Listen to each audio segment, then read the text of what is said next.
দু বন্ধুর রান্নাবাটিতে তোমাদের সকলকেই স্বাগত। নিহেরে মাছ বাড়িতে এলেই হয় নিহেরে মাছের ঝুড়ো নয় ঝাল, এগুলোই হয়। কিন্তু আজকে মোটা মোটা পুঁই শাক ডাঁটা দিয়ে নিহেরে মাছের চচ্চড়ি বানাবো।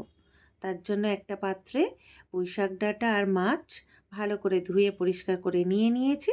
এবার এর মধ্যে দিয়ে দেবো হলুদ গুঁড়ো, লাল লঙ্কার গুঁড়ো, ধনে গুঁড়ো, কাঁচা লঙ্কা আর সর্ষের তেল দিয়ে মাখিয়ে বেশ কিছুক্ষণ রেখে দেব।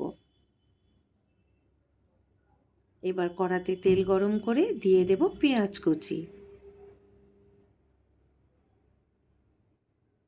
পেঁয়াজটা ভাজা ভাজা হয়ে গেলে থেতো করে রাখা রসুন দিয়ে দেব।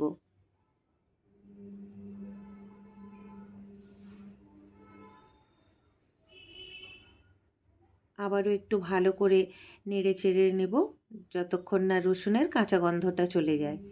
এবার দিয়ে দেব কুচিয়ে রাখা টমেটো আর এর উপর থেকে দিয়ে দেব নুন, দিয়ে একটু নেড়ে চেড়ে ঢাকা দিয়ে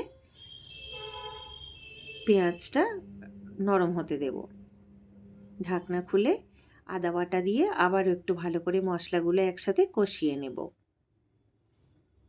মশলা কষানো হয়ে গেছে, এবার মাখিয়ে রাখা পুঁই শাকের ডাঁটা আর নিহেরে মাছ দিয়ে হালকা হাতে নেড়ে চেড়ে একটু রান্না করে নেব। এটা বেশি কিন্তু ঘাটাঘাটি করা যাবে না, তাহলে মাছগুলো সমস্তটাই ভেঙে যাবে। এবার একটু ঢাকা দিয়ে রান্না হতে দেব। এই যে ঢাকনা খুলে এবার ছড়িয়ে দেব গরম মশলা। দেখো রেডি পুঁই শাক ডাঁটা আর নিহেরে মাছের চচ্চড়ি। আমরা দু বন্ধু তো গরম ভাত নিয়ে বসে গেছি টেস্ট করার জন্য। তোমরাও খেয়ে দেখো, ভীষণ ভালো খেতে হয়।